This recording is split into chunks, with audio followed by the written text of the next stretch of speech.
আজকের আমরা এক্সপেরিমেন্ট করব কীভাবে বেলুনের সুইচ ছুঁড়ে দিলে বেলুনটি ফেটে যায় না। এক্সপেরিমেন্টের জন্য প্রথমে আমাদের বেলুন ফোলায় নিতে হবে।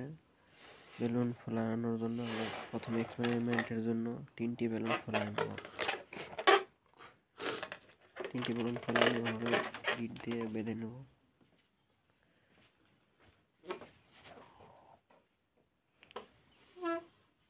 গিট দিয়ে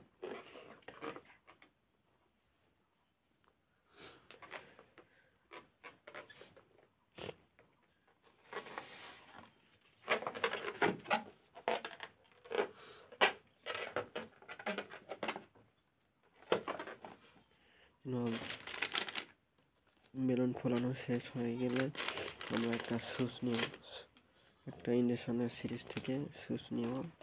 সেই জন্য আমরা একটা সুইচ কিনে আনছি।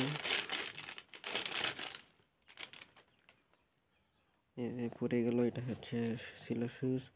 এখন আমরা এটা খুলে বেলুনের এক্সপেরিমেন্ট করব। প্রথম বেলুন ছেড়ে দিলাম, ফেটে গেল, দেওয়া ভুল ছিল। দ্বিতীয় বেলুনটা ফেললাম, তৃতীয় বেলুনটা যদি না ফেটে তাহলে বেলুনকে হালকা চাপ দিয়ে ধরে হেলানো তলে সুইচ ফুরিয়ে দেবো, তাহলে ফেটে যাবে না বেলুনটি।